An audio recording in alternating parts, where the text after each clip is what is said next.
Namaskar. Welcome to Radio Karishma. Today is my great honor and privilege to welcome on the airwaves of Radio Karishma an icon who has been my idol, has been and continue to be an inspiration for many across the world. Through her work, whether when she became the first Indian female tennis player who was qualified for Junior Wimbledon or who became the first Indian female police officer, or someone who revolutionized the Indian jails through her inspiring programs in Tihar jail during her tenure there, or someone who showed how to govern an union territory, or someone who pens down her very valuable experiences in several books. There are very few personalities in the world जिनका कि सिर्फ नाम ही काफी है. Dr. Kiran Bedi is our special guest today, and we will be chatting with Kiran ji.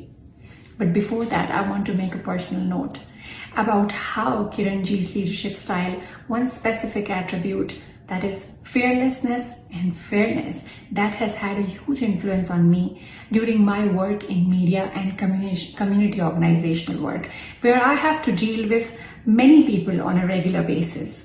I have drawn a huge inspiration from Kiranji's leadership style time and again. So thank you, Kiranji. Now, the wait is over. Let's listen to this very special interview with none other than Dr. Kiran Bedi, here only on Radio Karishma. RadioKarishma.com, and I am very honored and very privileged. Thank you so much, Kiranji, for giving us your precious time. Warm welcome on Radio Karishma. So grateful to you for giving me the opportunity to my friend Ratnesh Kumar.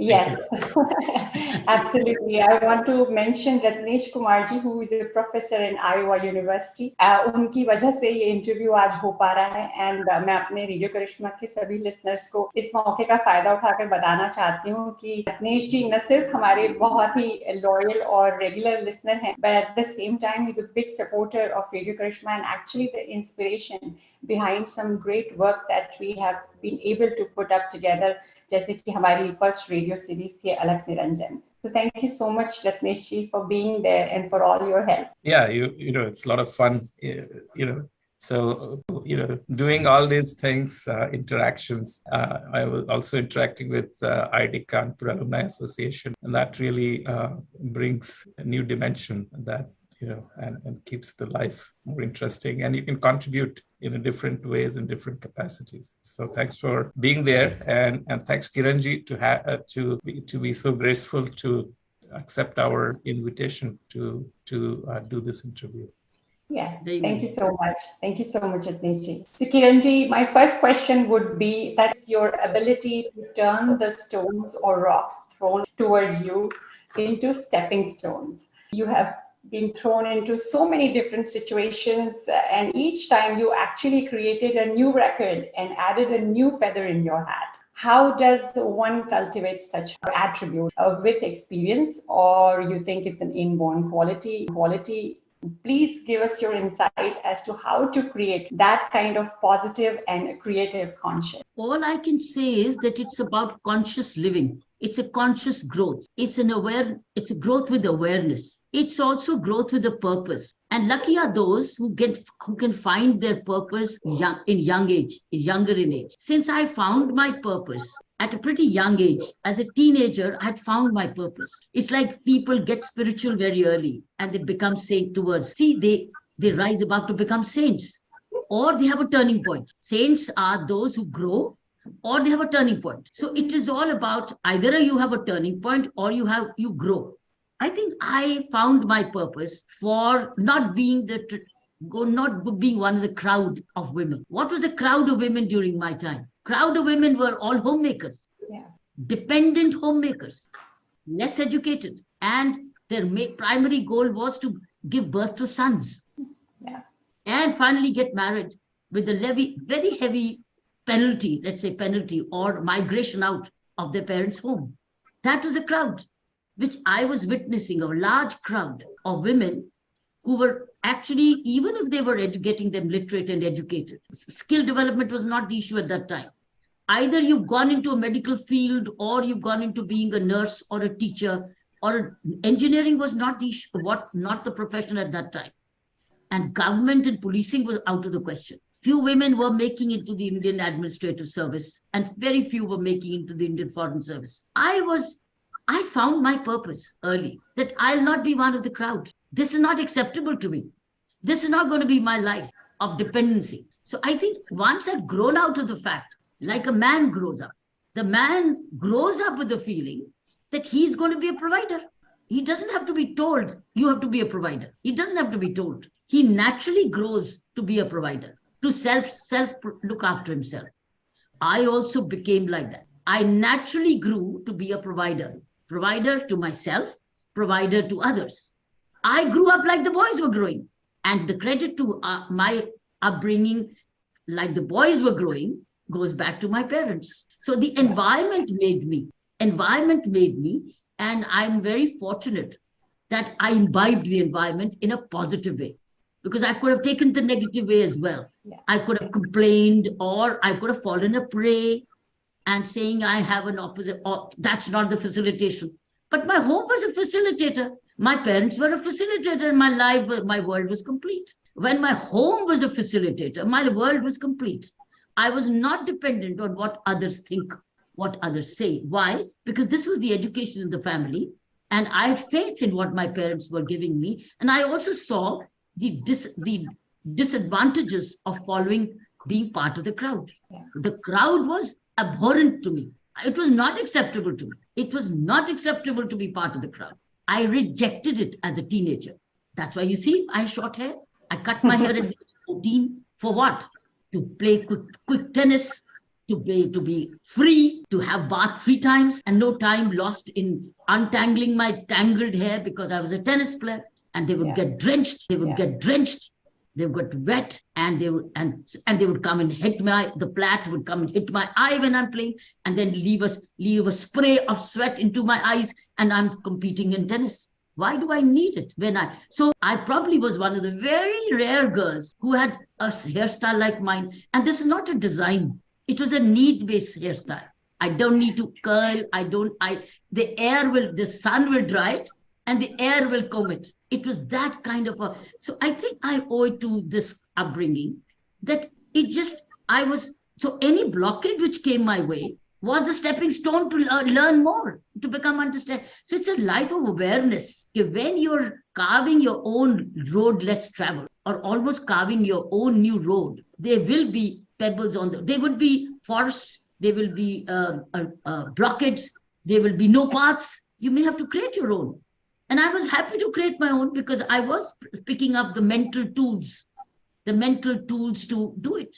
And what were my mental tools? The positive energy which I was getting from my family, education which I was getting from my school, college, teachers, and my own home environment, which was growing in my own mind with a purpose. And I was now impatient to be self-reliant.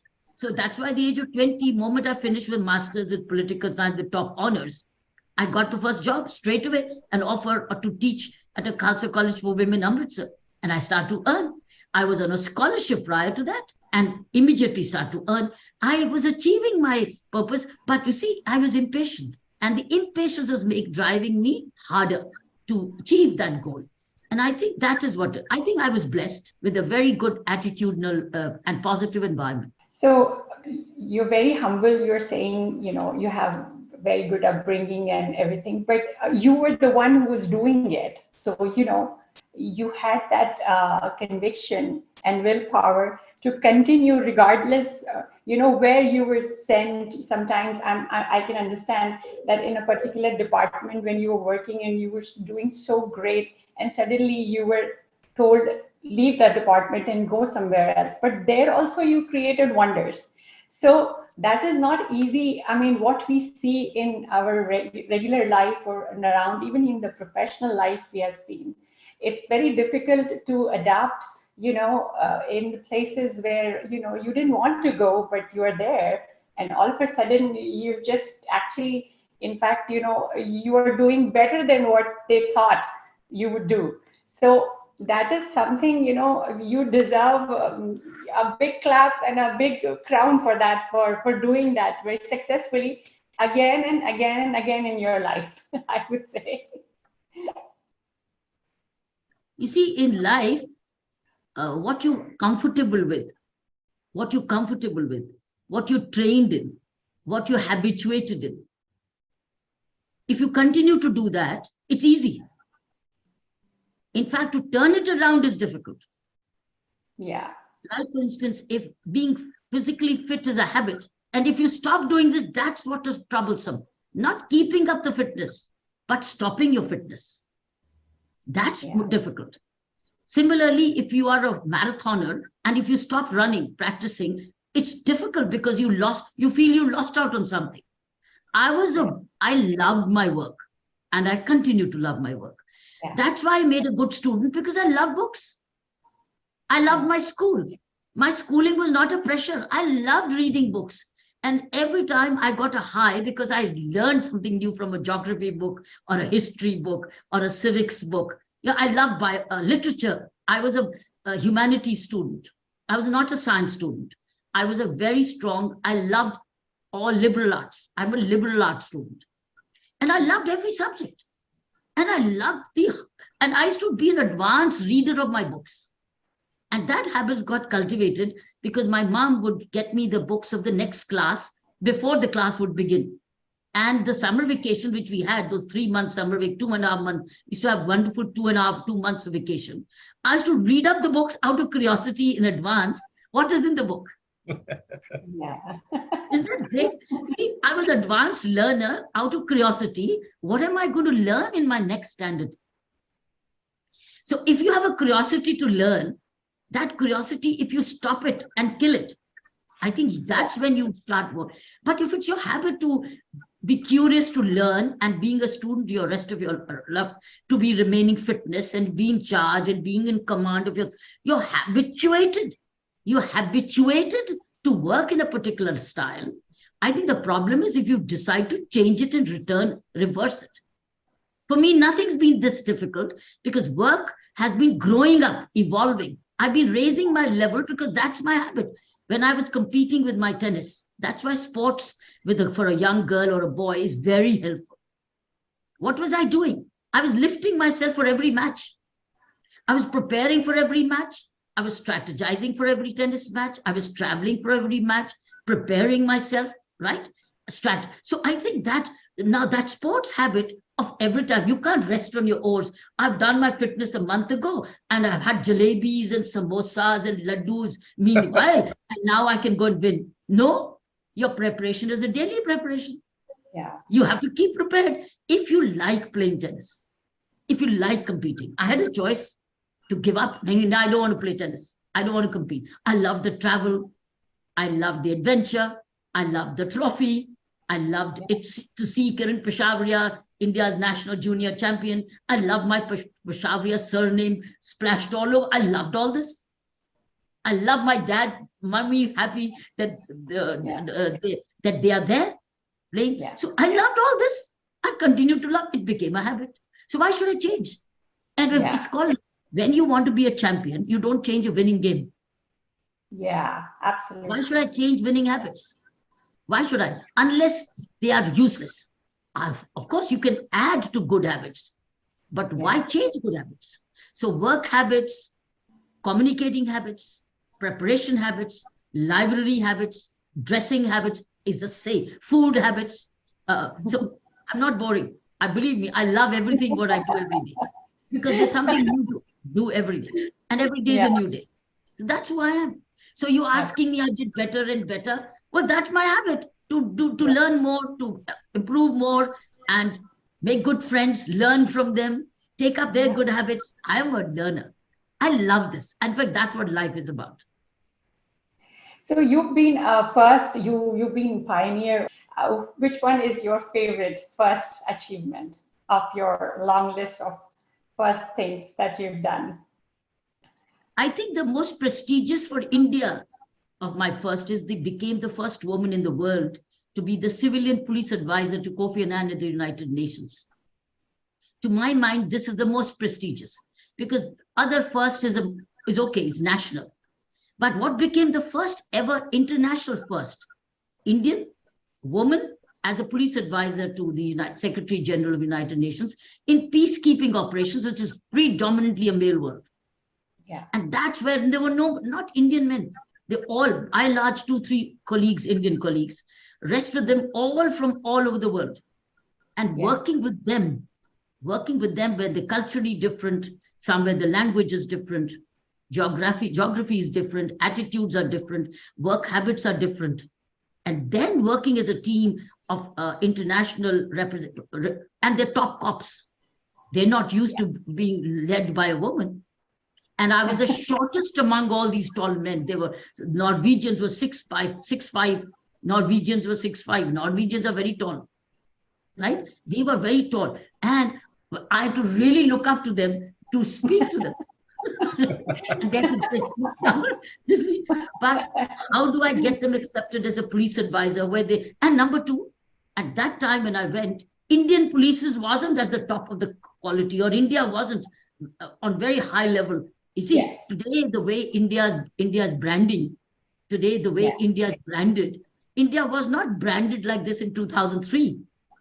India's branded now in 2020s, late 90s. Now India's branding, now people are wanting a tag of saying made in India, made in India. Earlier it was not made in India, but I was groomed in India. I was made in India, and I was very proud of the fact that the world was accepting. The United Nations had asked for me.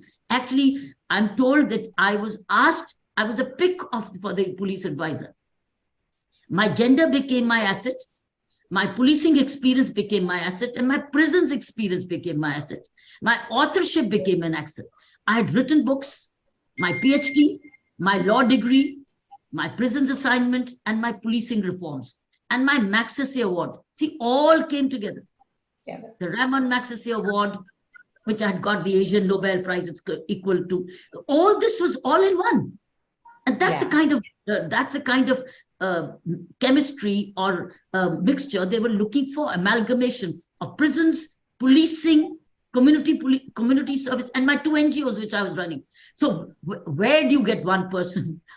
Where's it? Got the prisons, got the police, got the NGO work, got a doctorate, got a law degree as an author. And traveled worldwide, and also been a tennis player around the world. So in fact, I believe they had already searched out for me, and they connected with the government of India saying, can we have this woman? And I was not keen to go because I'm not very fond of being overseas. I think Ratnesh would tell me I'd run back home. I'm very happy with India, with my family, support systems, and the work I do. But I said, why should I be in exile? Because I'll have no support systems. How will I do so much? And I took do you know what? I took my housekeeper with me. So you continue to run my home. I want my Indian food, and I want my everything in the right place. I took my Indian homemaker. They gave me the G4 visa because I said I wanted. So I took her at my cost. I paid her at my cost and kept her with me because for me, time was precious. How I lived there, quality of life. I don't want to do house management, housekeeping when I can read and travel and do and write and many other things. So I spent money to keep my housekeeper, and traveled around the world and wrote. I continue to write even columns, fortnightly columns from there. So that's what I'm saying. I think that's what I'm most proud of. So is there any common thread in all your achievements, besides, of course, you doing it? What was the common thread that you yourself, you can pinpoint that, whatever I have done, this would be the common, aspect of it? Well, the one which comes to the top of my mind is a tremendous sense of conscientious responsibility. I'm very conscientious. Once I take up responsibility, then I own it. It's ownership of what I have. Then it's mine. I belong to it. And there's no distraction. So I belong to it. Then it becomes my priority. Prison work, my priority. Prisoners belong to me. I am for them. If it's policing, people belong to me. I am for them. If it's policing. So I think whatever I pick up, then it's a very high level of conscientiousness that work becomes my worship. Work is worship. I look at work as worship. For me, work is not a duty. It's not a job. It's not a salary. Many jobs which I did, many works I did, I tell you, I probably would have done it without a salary also because I loved the content of the work. I don't need to have paid for it. I would have done it at 1 rupee, because it was the content, the purpose of that which gave to my life was very high, was just cannot be evaluated in terms of money. So nice. Similarly, my teaching job, which I started with, all students belong to me. I used to play with them, and I used to take them, make them teachers, that you teach me. So you see, I was a teenager with them. So I have not stopped being young at heart, energetic at heart. Yeah.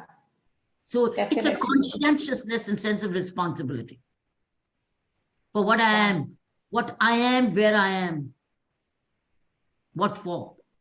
Yes, sir. It's a huge inspiration, Kiranji. I must say that.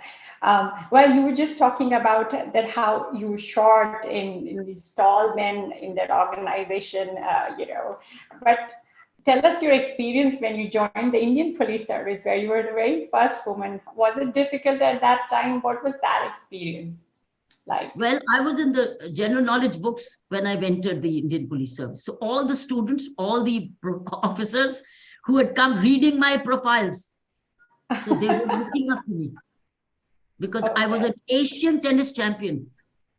Okay. I was already an Asian tennis champion when I entered. See, these sports made my entry, I think, very honorable, because my colleagues knew who I was. I was a somebody. I was already a celebrity, and they were looking up to me.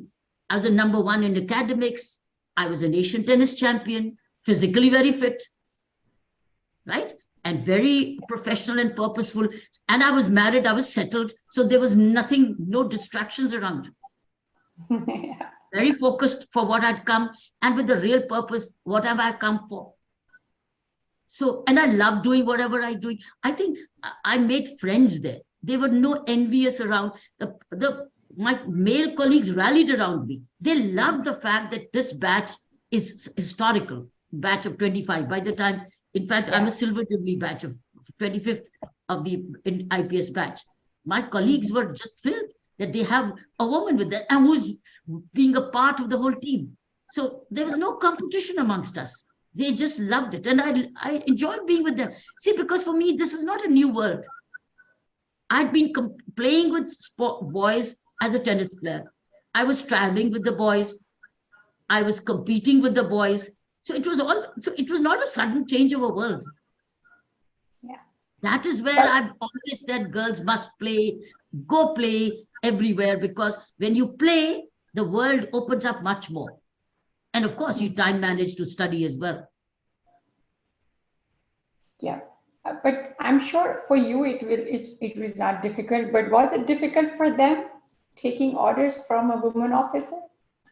Later on, when I started to get posted, yeah, I think the men took the time, but the manner in which I communicated, they did not take time. I wasn't ordering. I was teaming up immediately. Team spirit was a very important management tip, and it came naturally for me. I wasn't ordering. I was saying, let's go, not saying you go. Let's go. Come, let's do it together. And on the contrary, I told them, you know more than I know, because you are so many years of service. I've just entered the service. Aap mujhe dikhao. Show me the way. Show me how you do it. I want to learn. They all made me learn.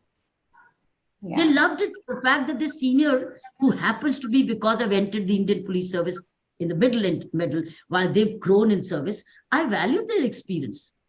I was respectful to them. I was never unkind. I appreciated them. And on the contrary, I tried to understand what I can do for them as a person who is in a position to do. In fact, they found in me an ally. They didn't take long to accept, because it's the way I dealt with them, the way I worked with them. In fact, I celebrated all festivals in the police stations, celebrated my birthdays and theirs in the police station, not home, in the police. Families, welfare, right there. So I connected with the families. So I think that's a woman in me, which became an advantage. Yeah, it's not just for women. I think this is an example even for men leaders as well. I mean, very rarely you see even they may give orders, but not everybody can earn the respect of the subordinates. And it's a great example that you're talking about. I hope even everybody you can do that, in their respective fields. You were a police officer, then after years you became a governor. Suddenly the tables were turned. How different was that? And how challenging or difficult was that? I think that's been the best part of my career. Okay. Being a Lieutenant Governor of Pondicherry was just a sense of total fulfillment because I could work all directions. Earlier, it was focused. Whether it was prisons, it was focused. Whether it was policing, it was crime prevention and detection focused. Law and order focused. Narcotics focused. Peacekeeping focused. But peacekeeping was also very large scale. That was an international scale. But but you couldn't go deeper because you were a supervisor from distant place called New York, right? In this case, you're hands-on, you're sitting in Pondicherry. Yeah. And you're working with people, and you're working with rank and file, and you're working with all departments. Yeah. You may not be working with colleagues who worked with you before, but they're all from the service. And I just loved it. I was at my best, if you ask me, and I enjoyed every bit of it. I have not let a single day just pass by to say, okay, pass ho jayega. Every year, every day of the a few months short of 5 years, every day, including a Sunday, had a reason, had a meaning. I never got tired then. I never got tired and never got exhausted. I never had a weekend to myself. I never took any leave because I just loved serving people. So people warmed up to me so well, and I did, because there was so much to do for them. Why? And by the way, I had great hostility from the politicians. So I had two extremes. I had love and respect from the people, and I had animosity from the politicians. And they had their own reasons for animus behavior, because my getting proximity to the people was actually hurting them. They thought that was their monopoly. Yeah. And to mislead them was their monopoly. I broke that monopoly of them misleading them and hijacking the money which belonged to the people. That's where they were very hostile. But I knew why they were hostile, because you were eating into their bread and butter as their bread and their sweets and their God knows what all they do with it. So I understood that. I said, obviously, I don't expect you, but I gave them an opportunity. And I said, look, if we work together, we can turn this union territory in 6 months' time to be a role model of a union territory, role model of governance. Come join hands. And had they done it, they would have earned their own recognition. I would have given them the credit, and they would have won the elections, which they lost on my return. Yeah. They lost it very badly. Had they joined hands with me, they would have got re-elected, would have earned credits, and probably got international fame, because I would have offered them the governance model, which was so simple then. Had they joined me, hands, we would have turned around Pondicherry to be a role model of good governance. They lost an opportunity. And on the contrary, but it took me longer because I had to slog it through. I had to slug it. I had to slugfest with, because every time I would tell a bureaucrat to do this, they will call the same bureaucrat not to do it. So the bureaucrat was in quandary who to listen to. Some turned around and got on my side. The others continued to sabotage. So I had all kinds of mixtures. So it was like 3 steps forward, 2 steps back. 3 steps forward, 2 steps back. What if all the 3 steps had walked together? We would have created a model of good governance. This is exactly what's been documented in my book called Fearless Governance. That's why I've documented that book of 5 years of work in fearless governance, so that people, it's history documented how you can provide good governance within the same resources sometimes. I used to follow your every video every morning from Puducherry that you used to post on Instagram. So one question I had, you said every day was a new reason. was there a kind of a feedback mechanism that was providing that region, or this was forward thinking that this should be the next agenda item? How was those new regions popping up on your plate on a day-to-day basis in every new region? Because I was always thinking on my feet. I was always on my feet. The weekend rounds were always on my feet. And the open house in the Pondicherry Raj Nivas was thinking on my feet. It was a people's feedback. So here, 4 days a week, they had 2 hours open house in Raj Nivas where people could come on first come, first serve, take a token and come and meet me. And every grievance, any ideas, any issues, they would talk to me. So it was an open house, documented. Then we had, I was reaching out to the people, seeing problems for myself. And when you see a problem, you get ideas, you get solutions. And then we had a grievance redressal system where the WhatsApp was open, emails were open, control rooms were open. We were all directions. We were getting ideas and problems and issues from all directions. We did not lose out a single direction, single tool of communication closed. All were open. And we had a great team to analyze and document it. Nice. It was a fantastic system of feedback system. Feedback and idea generation. That's why we were moving very fast in solutions providing. Water-rich Puducherry, where a dry Puducherry became water-rich, all by ideas and going by feet on ground. And people's help, not by government of India, government of Puducherry help.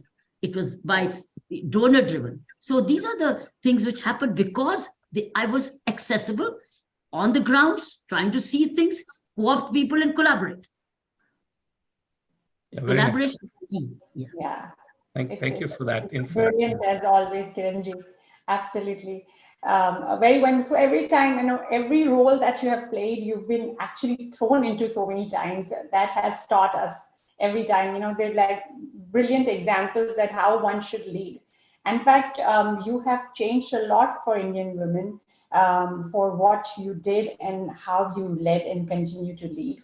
But then there have been instances of things being made very difficult for you time to time. What actually went through your mind and in your heart at that time, and how did you go about those managing those problems or hindrances? Well, prior to the hostility I encountered in Puducherry, I encountered hostility during a Delhi police crime control days. There was a particular profession which was at my throat. There was a particular profession, let me not name that profession, because I also belong to that profession in a way. So they were at my throat for having arrested a particular person of that profession. And they said, this officer has to be suspended for having arrested that person of that profession. They think that profession was above the law. It didn't matter to me. I did not suspend anybody wrongly. I've never done injustice. I have never in my life done injustice knowingly. Whether it's my colleague, junior colleague, who I'm responsible towards, or people. Never done injustice to serve my own purpose or to get out of a situation. Never once. So this was the time when I was under pressure to suspend an officer for having arrested a particular person of a profession. And they said, how could you dare do that? And suspend this officer, otherwise we're on a heast. So for 90 days in India, 90 days, because of this, 90 days, there was a national strike. National strike. And for years together, the whole thing is a big story. It's written in my book called I Dared. If you read the chapter, it's there. It's a big chapter. I'm not mentioning still the profession because they're not here to counter me. So I would say it went on years as litigation. It snowballed into so many things. It went to lathi charges. It went to so many things. A lot of accusations. And I had to defend myself in person in the Supreme Court because nobody from that profession defended me. They said, we're not going to defend. They isolated me. They ostracized me, saying, we don't need to defend her. Let her be punished. I had to be in person. And thank God my law profession came in handy. And my family stood by. And the core team, which worked with me during that crisis, stayed together. Nobody abandoned anybody. Yeah. And for years, I had to fight this battle. All in all, my promotion also was held back. My promotion as my next rank was held back because of these measures. But it did not deter me. It did not reduce my enthusiasm of my service. It did not reduce. In fact, my promotion had been held back when I was IG prison. It didn't hold back. I gave my everything to the prison. At that time, my promotion was held back. I continue to give my maximum to the prison because prisoners have not done anything to not get the best out of me. And at one stage was when my juniors were promoted and I was not. Similarly, when there was a turn to become the police commissioner of Delhi, by virtue of my seniority and merit, which is on record, I was held back. I was not given that position of being the police commissioner of Delhi. Delhi police would have had the first woman, maybe in the world over, a woman as a police commissioner. The few people who were held back, knowing that I'm not going to carry forward any illegal or irregular decisions, they held me back. So what did I do? Instead of complaining, fretting, and fuming and I just rescued my 2.5 years and I set myself free. I said, okay, you've not given me this work. I would have worked 24/7. You set me free. It's not by my doing that I've not made it to the police commissioner. That's your decision. Oh, you suffer it. So that's it. So I set myself free and nature had opened up many other doors for me. So I would say there have been huge hostilities. But I moved on, took voluntary retirement, and set myself free to achieve other things. So I think it's been an attitudinal response. Rather than reacting, I continue to act for more doors, for better doors to open. And they did. Yeah, but the loss was of the country, of the place where you couldn't serve. They couldn't have you. That was the biggest loss for them. And I still feel that Delhi deserved you in any which way, even as chief minister. And someday, hopefully, we'll see you as governor of Delhi. We have a very good governor of Delhi right now. I think he's doing the right way and the right work. And I think he's the right person for the right job at the moment. So good. I hope he lasts longer there. Yeah.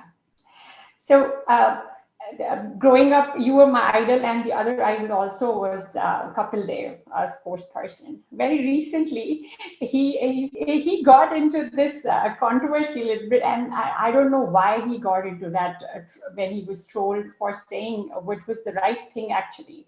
When somebody asked, how do you handle the pressure, and so he said that there is no place for pressure when there is passion, and then he was trolled for that. So how do you react to that? What would you say about today's, I would say that reaction to this, a very otherwise very, very encouraging. You think something has changed in the generation or the way we react to certain emotions, sentiments? See, I believe that in life, when you make a choice, then love it. No. When you make a hard choice, then why don't you love it? Why are you complaining? You made a choice, but you have a choice not to make that choice. You've chosen to play, right? Then enjoy the play. Let money flow. But why are you complaining when you made a choice to play? You made a choice to work very hard. Then stop complaining. Go enjoy the hard work. So if you have a complaint that don't work hard, then choose something else. So love the hard work. Love the sport. Love the choice you make. You have a choice not to make the choice. Then get out of the choice. That's exactly what he said. Yes. You have a choice to get out of a choice. And he's right. We were also playing for the love of play. Like he said, he was playing for the love of play because there was a passion to play. We were also playing and working very hard, and we never complained. We never complained. We got just a small cup full of cups, small trophies. Never even got the third-class fare sometimes. The organizers would even cheat us on our third-class fare. So we had to spend out of our own pockets, but we still played. Yeah. Things have changed. I understand that. What matters today is very different, but everybody has a right to their choices. But I say enjoy the choice. I'm also for enjoy the choice. Why complain? Enjoy the hostility. Why complain? You've chosen to be in those shoes. Joy. Why are you complaining? Oh, they're hostile, they're hostile. Oh, they had to be because you're doing it. So you relish the integrity with which you're working. Be proud of it. Enjoy it. Relish it because you made them uncomfortable. That means you've achieved what you wanted to. So why complain? Yeah. So yeah. I go along with Kapil on that. Well, you have been the inspiration for many, Kiranji, but what is your inspiration? It's all directions. I seek inspiration from all directions, wherever it's available. It's not one book. It's not one film. It's not one person. It's not one reading. It's the happy occasions. It's listening. It's watching. I think situations inspire me. And that's minute to minute food. So why should I restrict myself? But people who've been courageous, successful in life, who've done it for others, and who've done it by passion, by teamwork, by leading, they're all my inspiration. People who've given themselves for their life, the brave and the courageous, the intelligent people. So for me, inspiration comes from all professions and all possible positive situations. And I imbibe them on a day-to-day basis. I'm reading a small article, morning, a good quotation, which inspires me. It makes my day. So I don't have to wait. I think it's a minute to minute. You can derive it from all directions. So, this will be a serious question because I think we all feel very, very strongly about it. However, I'm not from Punjab, but I remember growing up, Punjab as a state was always, बड़े-बड़े खेतों का बहुत ही successful लहलहाता rich state रहा है और साफ सुथरा, and that's how we remember growing up Punjab, produced amazing leaders, great army men, great sports people. And today, unfortunately, you hail from Punjab, and today it's known for one big problem, which is drug problem. It's very unfortunate. And recently I visited Punjab and I saw the state was very, very dirty. And, in fact, I was there when the election campaigning was happening, and, I was driving through Punjab and I could see the difference between two states is so dirty, and, it broke my heart. But at the same time, when we hear about this very, very, unfortunate drug problem there, and you have done so much in this particular area when you were in your foundation, Navjyoti Foundation, and you come from that state. You think, you have something in your mind. How do you feel about it? Could you do something for your own state for this particular problem there? I think Punjab, look, I know, having being from Amritsar myself, terrorism broke the back of the state. Yeah. It was the start of the terrorism. Terrorism across the border. Yeah. And across the border was Pakistan. Mm-hmm. That actually broke the back of Punjab completely. It ruined its business completely. And my family itself is a victim of terrorists where business was lost. One of my brother-in-laws migrated. He lost his business. My husband's factory, he lost his farms in Gurdaspur. They just took them away. He lost his ancestral mangroves because of terrorism. So he one day became no more a landlord. And his factory was closed. He couldn't even go to his factory to work. So imagine economically, law and order wise, etc., peace and security, Punjab was a very heavy victim. First victim of partition, but it had recovered. But terrorism broke its back. And then came the drugs alongside, because this is the second wave. This was a narco-terrorism. Yeah. That broke its back further. It ruined a whole generation. Yeah. When heroin started to come across, and at that time, the borders were not sealed. Borders were very porous. And a lot of heroin came through those porous borders, which was big money. So which was, for some, though we created drug smugglers. And through drug smuggling, big money was earned. And that big money created political leadership of a dishonest kind. Yeah. See that? See, look at the vicious terrorism, mostly and big money into society. You had the purchasing power, but negative purchasing power. So it threw up a negative leadership. It threw up all. So actually, thereafter, the whole youth generation, when you had no money, there was no industry, and this youth is looking for skills, and there's no skill. Colleges, factories are closed. Factories are closed. Where do you get a skill, right? And even the terrorism was even in the fields. Even in the fields, many farmers could not go into the fields because many of them were using these as hideouts. So even agriculture got affected. So I can trace it. Thereafter, the recovery has not been enough at all. Has not been. It's been very, very erratic. So the state has gone into a debt. It's just probably, I do not know whether it's already into a debt trap. So there's no money to recover. And the economy is gone. It's migrated out. The textiles, the machinery, the foundries, all is gone.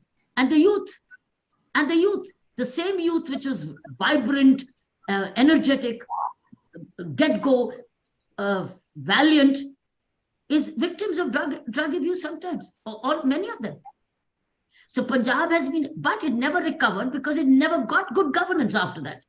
Yes. And whatever governance it got, Karishma, it was itself not clean. Yeah. And then it was controlled by power money of the drug smugglers sometimes. It's not yet recovered. And I do not know how it will be, because it needs very strong governance. But the elected representatives, they have to come on a common purpose to industrialize Punjab, develop Punjab. But then the whole culture of governance has altered. Yeah. This work culture is not for, the work culture is very, very confused, very confused. So Punjab has been a victim of the border because of its border. But first by partition, then from terrorism, then narco-terrorism. Very heavy beats, very heavy beating.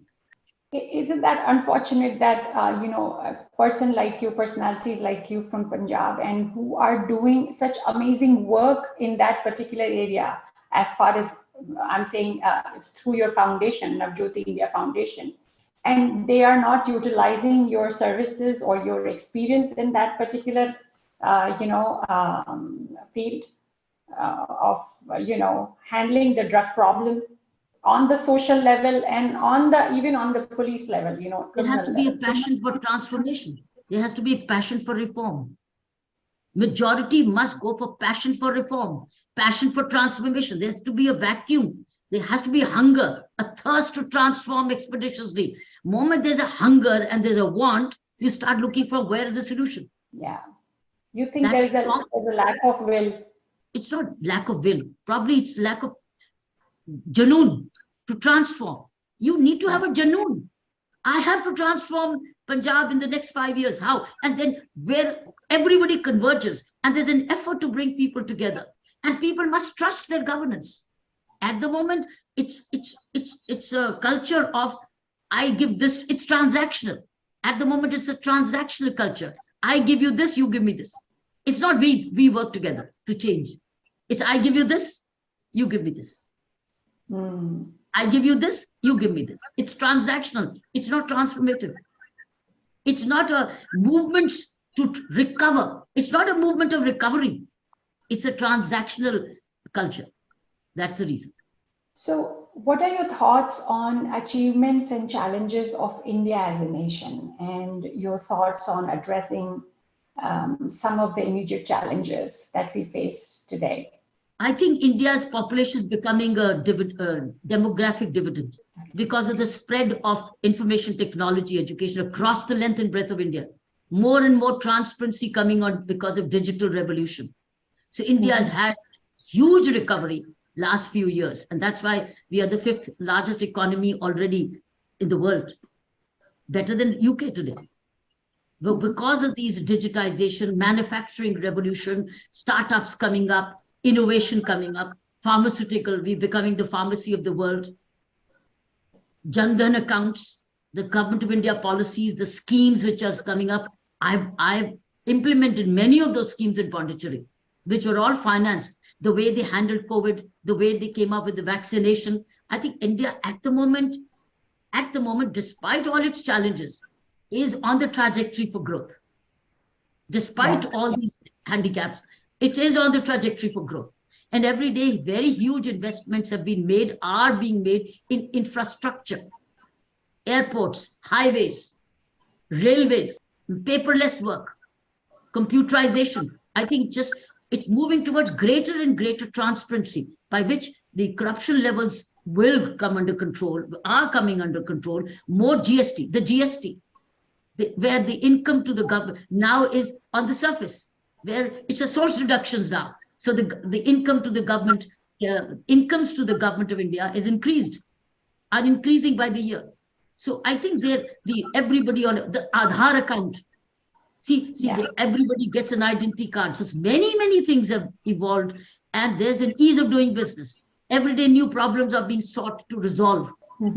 Every day, if you look at the Government of India announcements, every day there's a new resolution. And many more IMMs have opened up, medical colleges have opened up, IITs have come up, ITIs have coming up.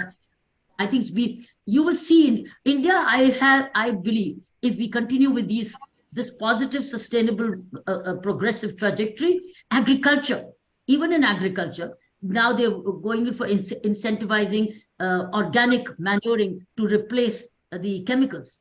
Very big. So these are all, some have started, some have grown, some are flourishing already, but the kind of investments which are being made will pay dividends. You will see in the next 2 years, 3 years, 4 years, 5 years. I do see, while the world is, as IMF said, is moving towards recession next year, India continues to be a bright spot, as the IMF is saying.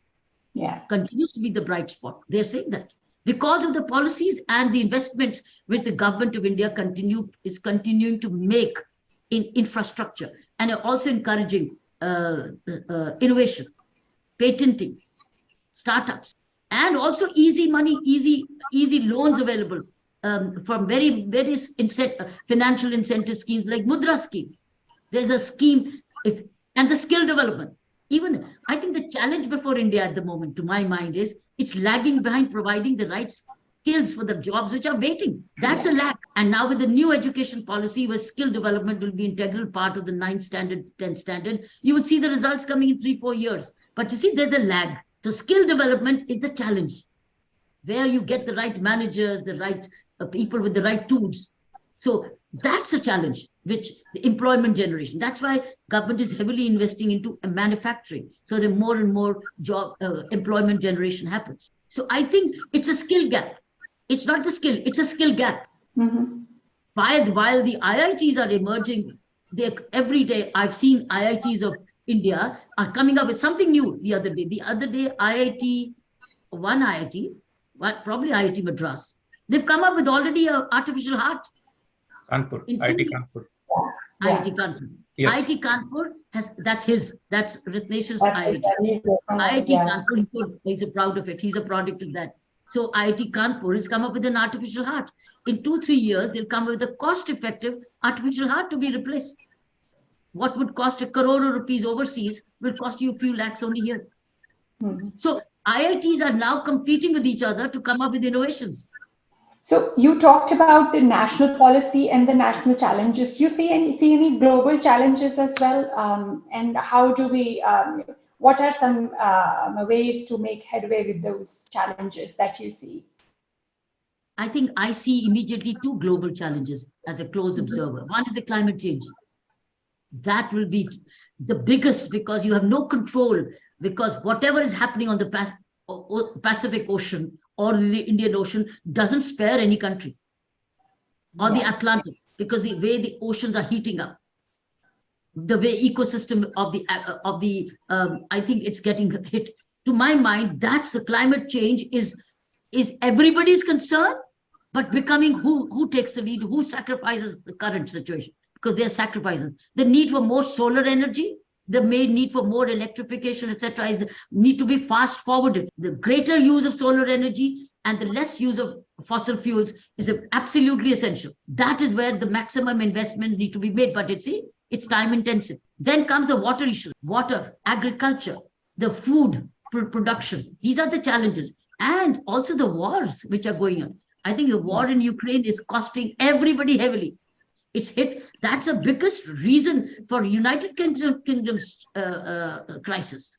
Yeah. So Ukraine has hit Europe very badly, particularly the energy crisis, because the kind of energy, the kind of resources which are going there.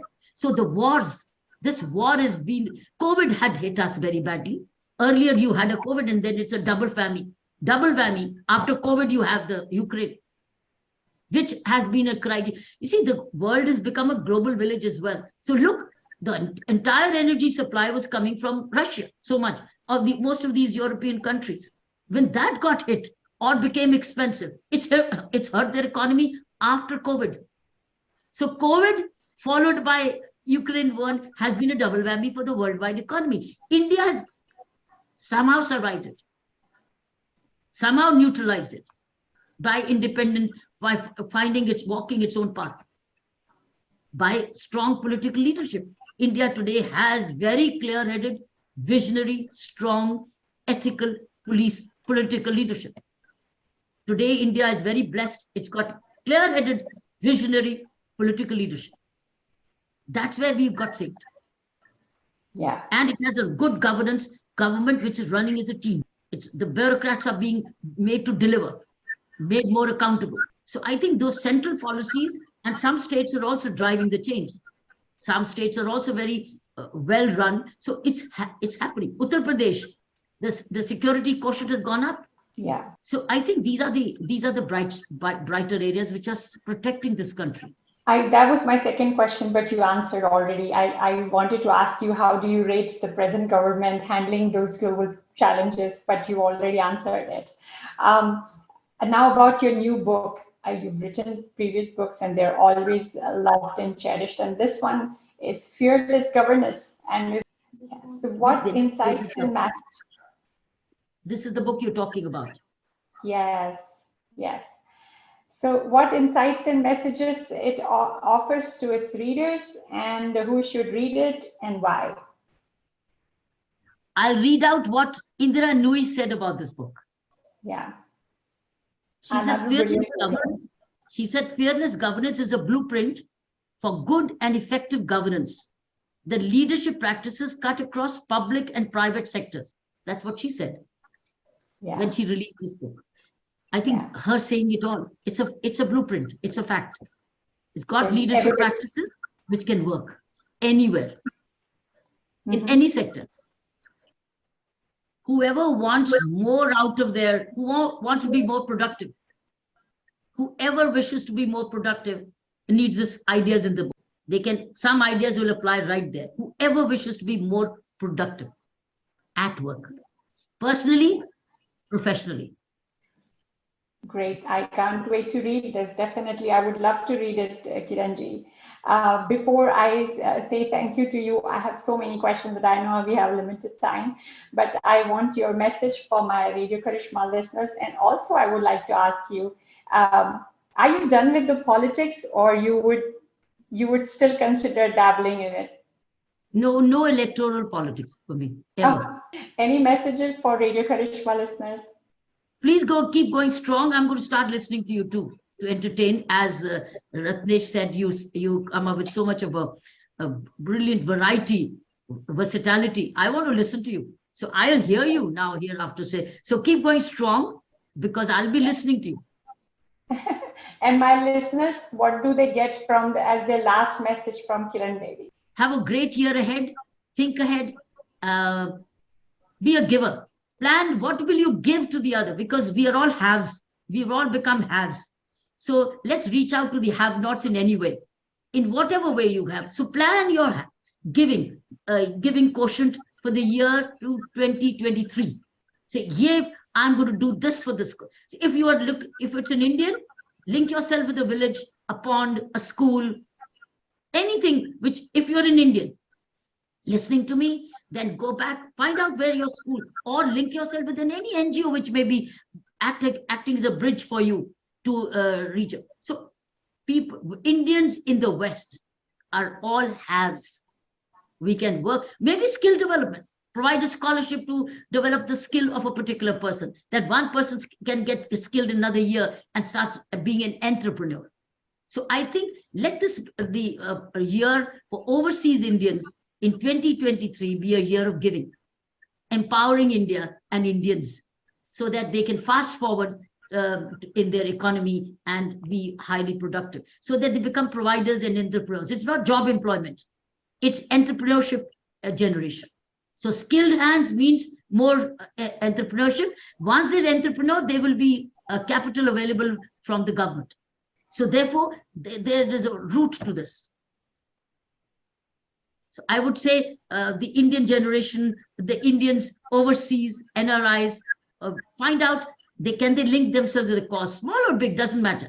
But it will all add up to be plenty in the end, when millions of non-resident Indians overseas are all well-placed. They all have something surplus. In kind, in skill, or cash, it doesn't matter. Yeah. I've been telling him this, please pick up research and agriculture and come to India. I've been telling him, come and now give back to India. Been telling him, come to yourself with Pusa Institute and others, come and give back all your research and valuable to India. I've been telling him, I was telling him, that's what is giving. He doesn't need to give money. He can give us skill, his knowledge. I remember your message very well. And in fact, recently Des Moines hosted World Food Prize event, and we had agriculture scientists from India. In fact, this year's field award awardee, Borlaug Field awardee, he is from Hyderabad, and Govindraj. And so, and he graduated from Tamil Nadu Agriculture University, and their vice chancellor was here. It's the first woman vice chancellor they got, Dr. Geeta Lakshmi. So we had an interaction, and we are going to develop a joint, a degree program between Iowa State and Tamil Nadu Agriculture University. And that was basically following on your instructions, as I say. So this is something what you motivated me to do, and the opportunity just came up. And in that meeting, our president was there, and our dean for agriculture college was there. So immediately I was able to introduce each one of them, and then emails followed, and we are now working together. And I will inform you when that culminates into something like that, and not just Tamil Nadu Agriculture University, other agriculture universities you have mentioned. So definitely I will follow up as and when the opportunities come up. So thanks for inspiring. Thank you so much, Ratnesh. Kiranji, you have converted one person at least already. So I'm sure after listening this interview, many converts will be there. Thank you so much. It was such a pleasure and honor talking to you. And I cannot describe my experience in words, but all I can say from bottom of my heart, thank you so much for your precious time and your precious words. And thank you for being you, as always. And it has inspired me and my generation, and many upcoming generations. You will inspire them as well. You said the word being you. I'll tell you a very interesting story which God told a person. When a person went up to the heavens and yelled out to heavens and saying, God, you send me to such a dirty world. It's polluted, it's corrupted, it's lying, etc. He says, then why did I send you? I already sent you to be a better you. Yeah. Thank you so much. Thank you so much, Ratnesh ji, for making this happen. And it's always a pleasure talking to you, discussing with you, learning every day new things from you as well. Thank you so much. Thank you. Thank you, Ratnesh. All the best. So let's thank Kiranji for taking this time and blessing us again. This is the second time in just within a month. So that's so nice. Thank you. Thank you so much. We met at the Iowa Hindu temple for the first time. That was less than a month ago, or maybe about a month ago. So it heavy duty. Multiple. See, it started spiritually right. Temple meeting. Right. I believe in that totally. Well, nice meeting you. Yeah, nice. So a good morning to you, and it's a good night for me. Yeah, good.